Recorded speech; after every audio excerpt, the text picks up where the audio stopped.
Welcome to Red Zone Sports. Vinnie, that's a much better, improved intro. I'm a little jacked up there. I knew you'd like that. Is that you that recorded Welcome to Red Zone Sports, or was that like an AI generated thing? AI, no comment. Kind of sounded like you. Just saying. But guys, we're gonna start off this episode with a giveaway. So we are doing a giveaway here on Red Zone Sports because we love you so much. I'm gonna let Vinnie take it away here and tell you guys what we're giving away. Yeah, everybody. So we hinted this on Twitter the other day. We are going to be giving away a free copy of Madden 23. Joe, when was the last time you played Madden?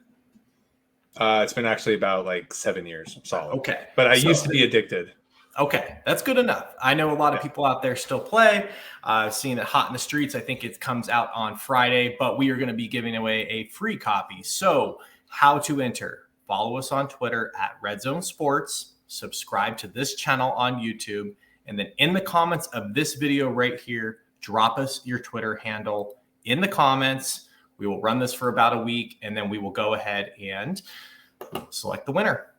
That's it. Simple. Yeah, guys, with inflation going on, I'm entering every giveaway that I can these days. I just want to win stuff, even if I don't want it. So remember, you can always resell this too. You can get some kid on the market. You know, it's like Dumb and Dumber. Like you can have a broken CD, sell it to a blind kid. I mean, it's up to you. But hey, all you have to do is enter into the giveaway. That's it. All you got to do is subscribe, follow us on Twitter, drop the handle. Super easy.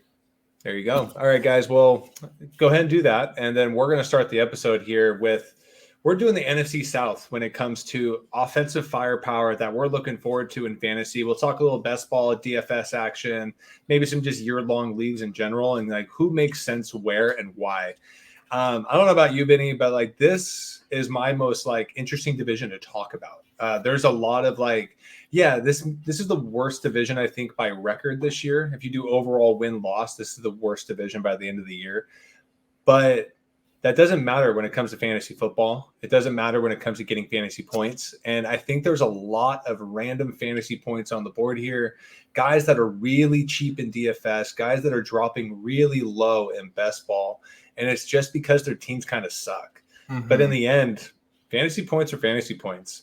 So, well, we see it every week, right? Like just, you know, from a DFS perspective, right? Like playing teams, playing players that you think might be trailing, might be in a shootout. Even if they lose, like you said, they don't need to win the game, but if they can be trailing and be hucking and chucking all game, like that's got our name written all over it. And I think this division is perfect for that kind of scenario over the course of the season. And, you know, we're going to see a lot of it week to week here. So yeah, maybe a lot of sneaky guys here that are going to get that play time during your best ball playoff time, right? These teams might have 3 wins on the year in week 14, 15, and 16. And they might start throwing their young guys in there and giving them some extra snaps. And that's the guy you need to get you across the finish line. So I'm having a hard time looking at who the worst offense is here. And guys, if you've been listening, we usually go worst offense to best offense when it comes to firepower.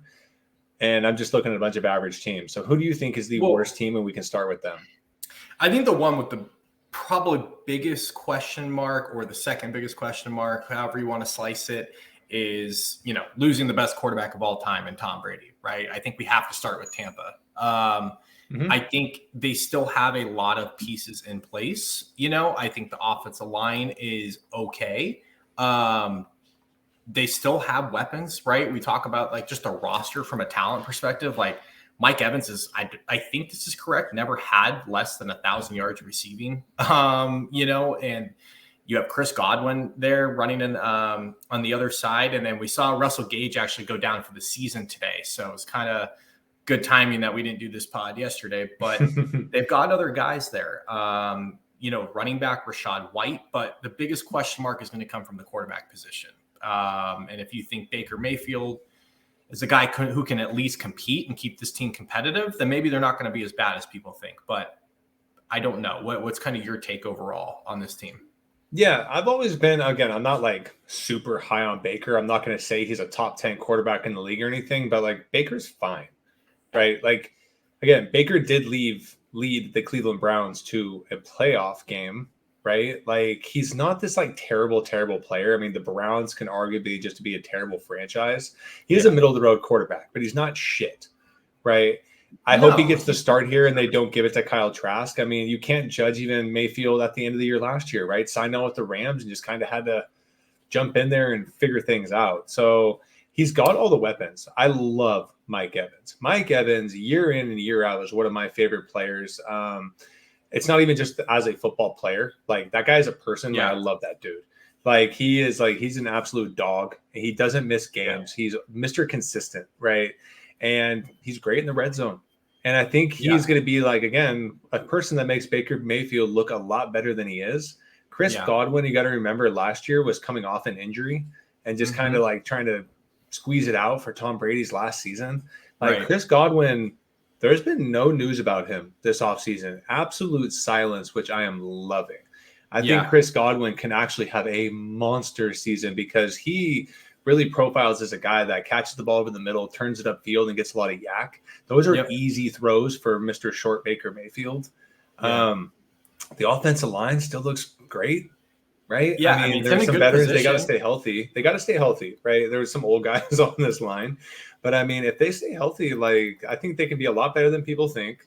Yeah. Chris Godwin and Mike Evans are, like, automatic picks, right? If that ADP is making sense to you, both of those guys, I think, are huge picks. And I do like the young tight end they have, Cade Otton. You know, he mixed in last year. They had a few veterans, obviously, that Brady wanted there. But Cade Otton was a really good tight end in college. He's going to get the chance to be the everyday, or every down tight end there. Again, Rachaad White showed some flash last season at running back, with LeGarrette Blount, with Fournette out of the picture. I wish LeGarrette Blount was still playing.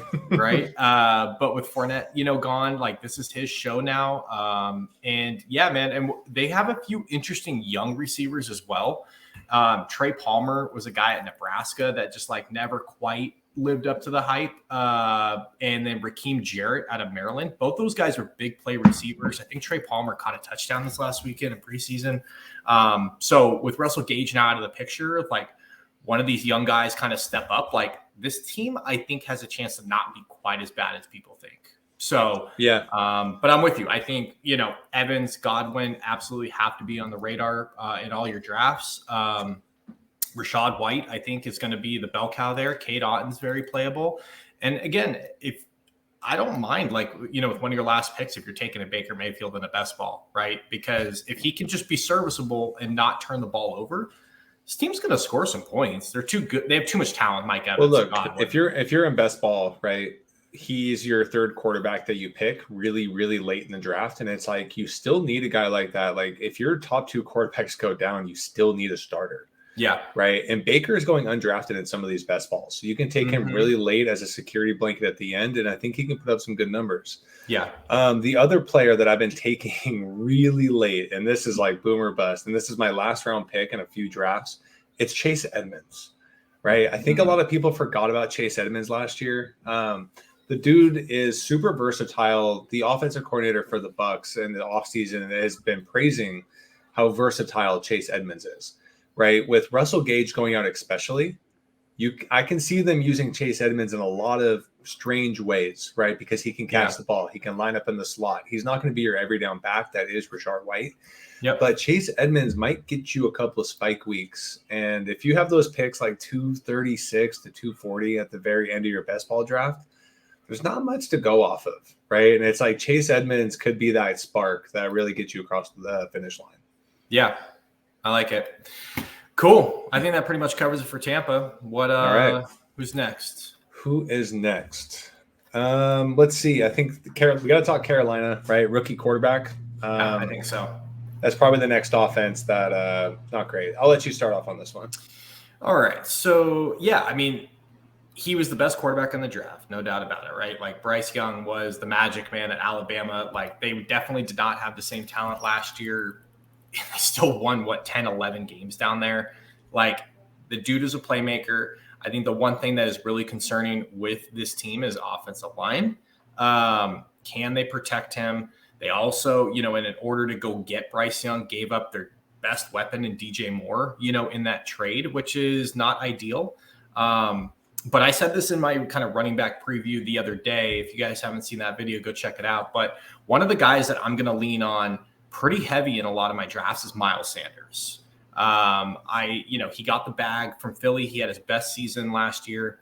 He's already a little banged up, which is not ideal because that's been his MO. But if he can stay healthy, they're going to run the football and try to protect Bryce Young this year. And so I like Miles Sanders. He's probably my favorite play in this offense, just because, again, they signed him for a reason, and they're going to give him the ball a lot. So that's kind of my take initially on these guys.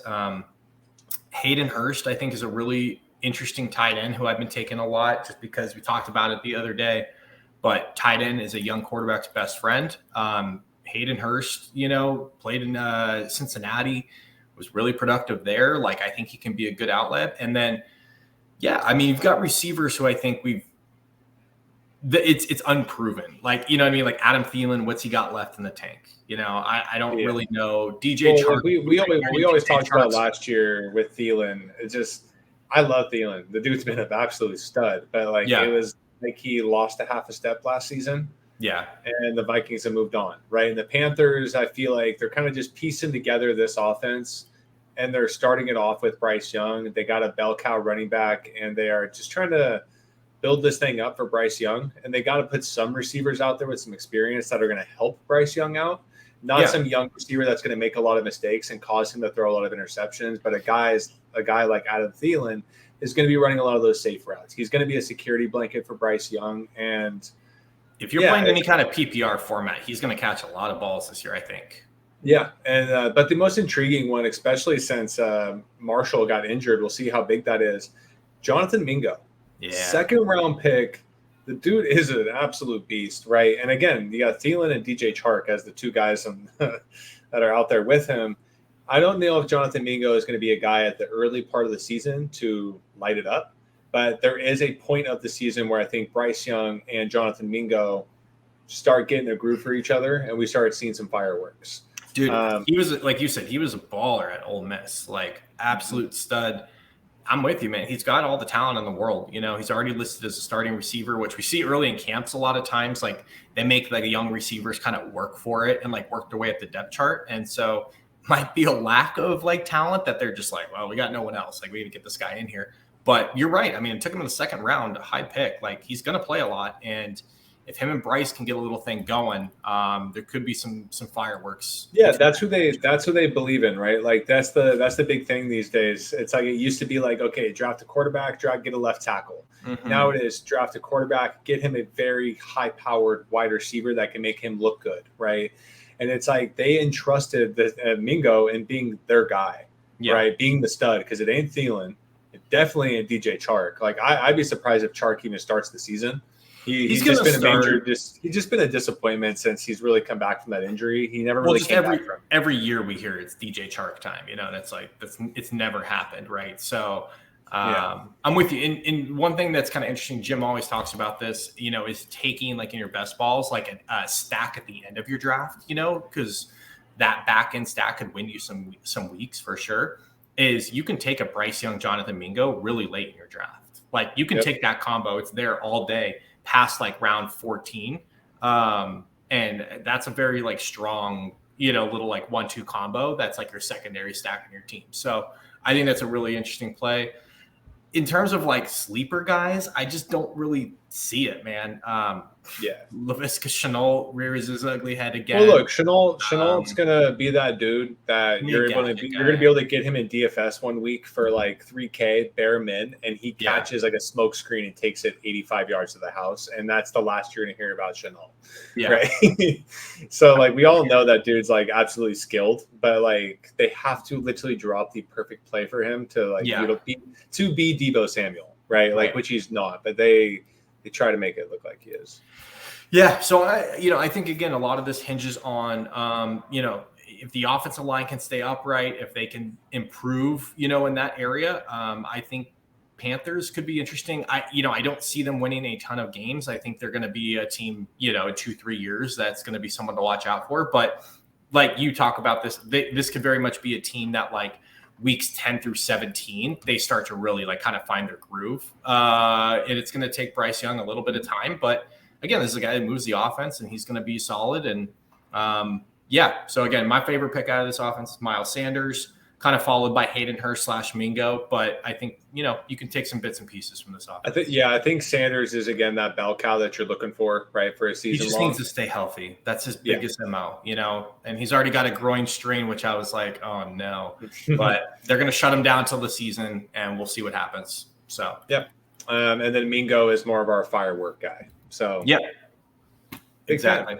All right. I say we move on to the Saints because I think one of the best players, that we can take in best ball this year is on the Falcons. So let's save that. Okay. I think the Saints is the next pick. This one's always obviously interesting for me. I've been very anti Derek Carr for a long time. Again, Derek Carr is just perfectly middle of the road, right? He's very Baker Mayfield-esque. Can he put up stats? Absolutely, right? I've actually looked it up, and Derek Carr, in the second quarter, is one of the best quarterbacks in the last 15 years. But it's only in the second quarter. His second half is always dog shit. It'll be interesting to see him with a new team. Yeah. Right. The whole new thing. It will be interesting. I'm excited to watch it because this team is loaded. Yeah. Right. If they don't go off, it's a problem. This is going to be a team where you're going to see guys like an Olave or a Michael Thomas put up some numbers in the first half of games. And then they are going to disappear in the second half because that kind of is Derek Carr's MO. As he really starts to play it safe once they get a lead, and it really fucks over the team. Hence why I wanted to move on from him. But there's obviously some really exciting pieces here for our firepower talk. So what are you thinking here? Yeah, dude. I mean, obviously, I think Chris Olave is probably the best weapon, here on the team. He had an awesome rookie season. He's a really damn good player. I know Garrett Wilson gets all the hype, from the Ohio State kind of brotherhood, but he had a really good year last year. He's receiver one, obviously, on this team.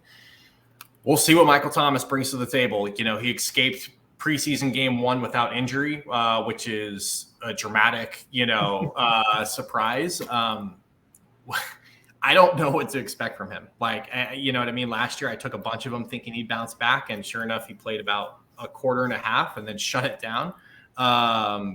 So if he's healthy, I think he's probably, you have to look at him now as a receiver too, in terms of fantasy until he shows otherwise. But let's not forget, 2 years ago, 2.5 years ago or whatever, he was top 3 receivers in the league, so he's got it. We'll see how much of it he has left. I think the other guy to watch out for in this receiver room, I know Shaheed is receiver 3 there in the slot, but watch out for A.T. Perry. He had a major, big game in preseason game 1. He's a rookie. Had a dynamite college career. Dude was super electric. Again, just very, very good. If Michael Thomas goes down or Shaheed is not quite what people think, this guy's going to get into the lineup very quickly. He's somebody I'm targeting late in drafts for sure because he's got, just like we talked about with Mingo, he's got kind of that electric ability. If he was on the Chiefs or if he was on the Dolphins or something or the Bills, everybody would be talking about this guy. But because he's on the Saints with Derek Carr, he's kind of the forgotten guy right now. So keep an eye out for A.T. Perry in your drafts. You talked about Carr. I don't think you need to kind of beat that horse to death.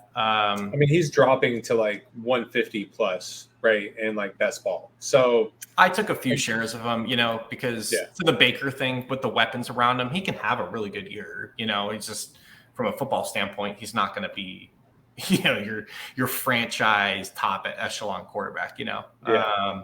But look, it's kind of crazy. It doesn't mean they're going to be any good, but 4 out of the 5 starting offensive linemen for the Saints are first round picks, and one of them is a second round pick, right? I know this goes all the way back to 2015.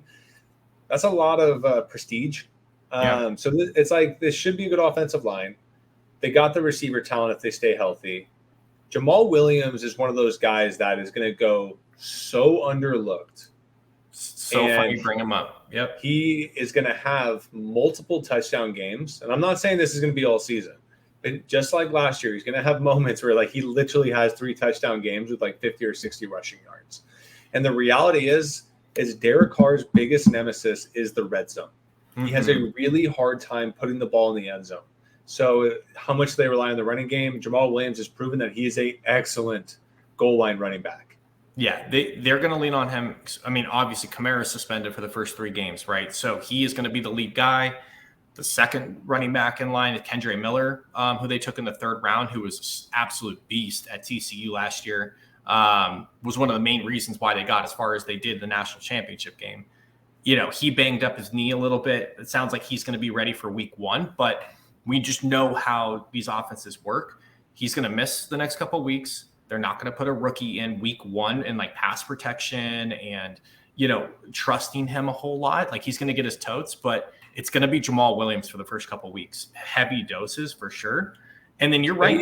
He's a good player, dude. Like I wouldn't be shocked if he kind of like takes that role and just owns it. Like Kamara comes back. Like you have to remember that. You have to remember that the offensive coordinator is still Carmichael. It's the same guy that was the offensive coordinator for Sean Payton for all these years. So like, not much has changed with their philosophy. Whereas essentially Jamal Williams is going to be the Mark Ingram this year, and Kamara is going to be Kamara. So when they get on the goal line, Jamal Williams is going to get a lot of looks. And like I said, he's going to have games where he has like 50 yards rushing and 3 touchdowns. And he's going to have no ownership in DFS. He's going to take over a best ball week because that's what Jamal Williams does. He's a good player. Like he's a good, solid running back. He's going to have, I think, I could see him having between 700 and high end, upwards of 1,000 yards rushing this year. No doubt about it. Again, we'll see how good Kamara is when he comes back. But Kendre Miller is going to mix in. So this is going to turn into a 3-headed monster fairly quickly, So it makes it kind of tough. I've taken my shots on Jamal Williams and Kendre and freaking Kamara and some best balls. We'll see what happens there. The tight end position is another one that's just a complete train wreck, right? Juwan Johnson, they really like him. They're raving about him in his offseason. But you added Foster Moreau, who I thought was really good for the Raiders. He's coming off of Hodgkins, right? Yes. But he's a good player. Like, he's a good tight end. Yeah. I think Juwan Johnson is a huge play. When Derek Carr has a tight end, he uses the shit out of him, right? But what I'm saying is I think you got Juwan Johnson, Foster Moreau. You still got Taysom Hill in the mix. They're going to use him. They will. So, and they just signed Jimmy Hill. And they just signed Jimmy Graham, which is like, whoa. Like, I thought he retired like 3 years ago, but it's just a very crowded room in the tight end. Well, the whole Taysom Hill thing, I think, is very interesting for best ball, right? Where it's like, he is going to have his spike weeks, right? That is just what Taysom Hill does. You can't just go out there and start him every week in like a Yahoo fantasy league. But remember, best ball just takes your best players that week, right? You got 20 guys. You're only starting how many? Like 8 per week, where it's like you can have them as one of your 12, 13 reserves. And Taysom Hill goes and gets himself a spike week and he gets slotted at tight end. He's going to have over Kelsey numbers. Right. And that's going to get you those W's at some points in the season. Like I've always hated playing Taysom Hill because it's like a box of chocolates. But but in best ball, it's like, good. I'm just going to keep him reserved. And when he does go off, I'm going to benefit off of that. If he doesn't go off, like, who gives a shit? Yeah. So my takeaway on these guys, I think the Saints are probably top to bottom the best team in the division from a fantasy perspective. Outside of Chris Olave, I can't put like my chips that much in the center of the table on any one of these guys. It is going to be like an offense by committee all the way through and through. Like you said, there's going to be weeks where Jamal Williams is the guy, Kendre Miller, Taysom Hill, Chris Olave is, I think, going to be the most consistent. But again, who knows with Michael Thomas? Who knows with A.T. Perry? Rashid Shaheed could catch 2 deep balls. Like, they are very flat in terms of who's going to get production. So best team, but I think one of the worst teams from a fantasy perspective to kind of predict. Yeah, prediction-wise for sure. So too much going on there. Yeah. All right, let's move on to the Falcons. I think the Falcons are that team this year that I think they're going to surprise a lot more people than most, or they're going to do better than most people think, right? So I thought they were pretty good last year, and they honestly didn't have that much talent. Marcus Mariota like fumbled away like 3 different games. Dude, we were just talking about Netflix. Did you watch that quarterback show or no? Yes, and every time they turn on Mariota, I just got a little bit like depressed. I'm just like, how is it? How this guy's like sad that he's getting paid millions of dollars. He doesn't like football, and he's just like a really nice human and stuff. But you're right. Like there were so many games that they fumbled the ball and the team got it, just like drove 30 yards, kicked the field goal, won. But their offense was like one of the most fun offenses to play in fantasy football last year. I was the guy raving about Cordarrelle Patterson all year, which is not going to be the case this year, obviously. But Arthur Smith is the one that designed and implemented the Tennessee Titans run offense with Derrick Henry. Yeah. And everywhere he's gone, it's been just this fucking powerhouse running game. And this entire team is built around a powerhouse running game. Their receivers are even run block first over pass. Yeah. Right. And it's like Bijan Robinson, like, I don't mean to get like over projected here, but if he stays healthy with this offense and they lean on him as more of the bell cow, he's going to have a 1,500 yard plus season. And that is while he's sharing time with Algiers, where Algiers, I think, even in that scenario, still gets 700, 750 yards. This will be the best rushing offense in the NFL by the end of the season. I said it leading up to the draft. Everyone's like, oh, should Atlanta take a quarterback, this and that? I was like, here you do. You draft Bijan Robinson and you basically run the ball every play and you could make the playoffs. Like PFF has them as the 7th ranked offensive line going into the season. So offensive line's solid. Like you said, Arthur Smith likes to run the football. And I don't know how bold this is. Like him and Kyle Shanahan are right there, 1-2 of the best run coordinators in the game, and they have completely different styles. Totally. And again, this may be a hot take. I don't know. I don't really care. I think Bijan Robinson's the best running back to come into the league since Adrian Peterson. Like, absolute unbelievable talent. So if they do what they should do, which is just ride the kid, I think this team could be pretty eye-opening to a lot of people. I think they win the division.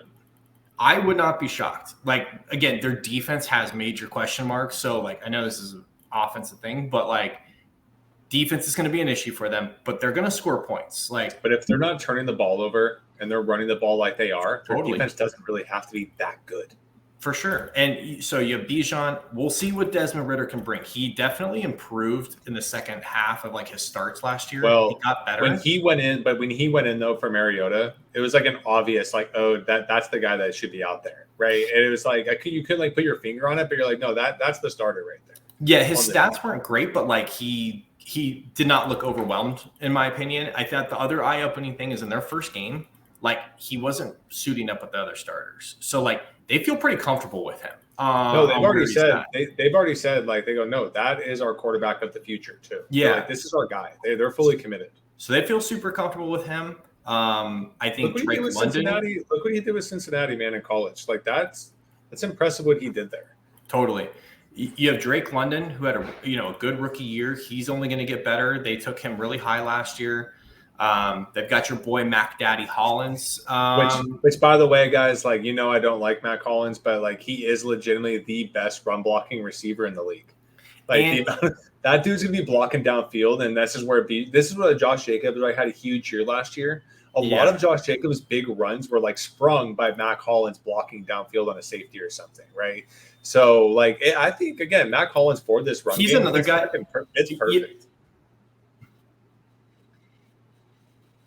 I don't know why I like him so much. Maybe it's just because it's got a cool name. But, like, I used to hate Will Fuller. He's the new Will Fuller, too, because, like, yeah, he'll block, obviously, which Fuller wouldn't. But, like, he's going to get, like, 5 deep balls a game. He's maybe only going to catch 1, but it's going to be, like, a 63-yard touchdown. You know what I mean? Like, he drops the only reason but, like, he is the deep ball guy, The only reason I really hate him is when he was with the Dolphins – he would do like end zone touchdown dances when he would down the ball like on the 5-yard line, and it just used to bug the shit out of me. And like maybe that's my guy now that I know you. Ever since then, I just couldn't come off it. Now he's on a Raider, I think I can get on board. But yeah, he's like interesting. You said, and then Kyle Pitts, I think, has a rebounding year. I mean, he's the biggest X factor on this team. Yeah. He is, I mean, one of the most talented players in the league. In terms of size, skill, speed, catch radius, everything else. When he is healthy and rolling, like the guy is an absolute mismatched nightmare. He just has not put it together yet. So if you think this is the year, like Atlanta can be very dangerous on offense. Yeah, and we always talk about this, like with the Ravens, Lamar Jackson, and Mark Andrews, is when you can run the ball at that level, the tight end gets wide open. And we're talking about a guy like Mark Andrews, which he's good, but that offense definitely makes him a lot better. Where Mark Andrews is just running down the field, nobody covering him. Yeah. Like, if Bijan Robinson's that good and they're running the ball that well, you're going to see a lot of play action plays where Pitts is literally running down the field by himself. And the dude runs like a legitimate 4.3 40. Like, sorry, the corners still aren't catching Kyle Pitts. So Kyle Pitts, like, I'm not telling you guys to draft him round 1, round 2, but this dude is dropping low, right? Like what, like 70s, 80s? And it's like, yeah, he's still one of like the top like 6 tight ends. That's a steal where you can have weeks again that are outpacing Kelsey. And that's the kind of stuff you're looking for at tight end. Yeah, I mean, the one guy who's been like steaming up all offseason, right, and everybody's like jacked about is Darren Waller. If you like Darren Waller, you should be taking Kyle Pitts. 100%. Like, because he's a better Darren Waller, like a more athletic, younger, physical specimen. So if you like that kind of tight end, like Kyle Pitts should be on your radar. You know what I mean? So I'm with you. Look, they're going to be all down the seams in this offense. You got Drake London in the slot. You got Kyle Pitts at tight end, which is probably they're going to be on the same side, slot wing, kind of those kind of formations, where they're going to have linebackers and safeties covering both of these dudes, or small nickelbacks. Like, there's these huge mismatches. They're going to end up one-on-one in a lot of situations. And if Desmond Ridder can just not turn the ball over and put the ball in the right spot, this team is really dangerous. Yeah. Favorite team in the South. And the last guy I'm going to mention, you kind of said his name. Don't sleep on Cordell Patterson. They find a way to get him the ball in like the weirdest ways. He may be the quarterback by week 7. Like, I have no idea, but like he's going to play receiver. He's going to play some tight end or H-back. He's going to play running back. He's going to be your he'll be a red zone. They'll just put him at quarterback. What we really need from Cordell Patterson, though, is we really need him to get like traded in like week 4 to like one of the worst teams in the league, so he can really cook. But that's where Patterson does his most damage, when a team is like, all right, we lost our first 3 running backs. Let's just throw this dude back there. But it's not going to shock me if like they have random packages like in the red zone where it's just like, Pitts in London, and then they're going to put Patterson back there to take like the wildcat with Bijan, and it's going to be like, come get some. And like that's a very hard offense to defend, right? So he's going to get used. They already said, like, I think Arthur Smith said like a couple weeks ago, like, we're going to find ways to get him the ball and like be unique. So I've been taking him a lot with like one of my last picks, just because you talked about it with, Jamal Williams. Like, there's going to be some Cordell Patterson weeks where it's like, what the hell? Like, this guy is, 120 yards rushing and 2 touchdowns and 6 catches for, whatever. The thing is too, right? Like, God forbid Bijan Robinson gets hurt, but Algiers had a great season last year. It's a really good player. It's like, this is going to be a little bit of a 1-2 punch to start out the year anyways. But if Bijan goes down at any point, Cordell's not the replacement. He's the gadget guy. Algiers is the guy that takes over the 25 carry a game. So if you're looking to draft that handcuff player and have him in reserve, like, Algiers might be one of the best ones of the season. Yeah, I think it's a really good way to put it. So, yeah, I'm with you, man. I'm bullish on the Falcons. I think they finished a lot better than people think. Hell, they beat the Niners last year. Like, they're a tough team. They were last year. So if they can just I want to see their week 1 line, because last year they were my favorite team to bet on the spread because they covered so frequently. They were just that team, and they're better this year. Yeah, let's see. What is the week 1 line here? What is the line? Atlanta plays the Panthers. They're a 3-point favorite at home. And at home, that means it's even. Like, I like that. They always give 3 points to the home team. Totally. Yeah, man. I think Falcons are sneaky. I think this division is going to be a 2-person race. Falcons, Saints. I think the Bucks. Obviously, we'll see how Baker. I think Bucks are going to be that team this year again that, like, they're not going to like wow anybody, but they're going to have some offensive output weeks where like Evans and Godwin just go completely nuts. Yeah, I could see them being like kind of like an Arizona was last year, where they're like kind of dangerous on offense, but they're just not a good football team. And then, I think the Panthers, they'll be okay, but I think they are a couple years away. They traded away a few really good players in draft capital to go get Bryce Young. They got their guy of the future. Now it's going to take 2 to 3 years to kind of build that thing up, and they'll get there, but they're a few years away. Their defense is solid, but I don't think offensively they're going to be a juggernaut. So, yeah, that's it. All right, guys. Vinny, take it away with one more Madden promo. Make sure to follow us on Twitter. Argue with us. Tell us how stupid we are. We love it. So, yeah. Yep. Once again, follow us on Twitter at Red Zone Sports. Subscribe to us on YouTube here. And in the comments of this video, drop us your Twitter handle and we'll pick a winner. That's all I got. Madden 23 or 23, I believe. Yes. And I just tried to throw your song back in here. I kept it. That's it. Until next time. Later, guys.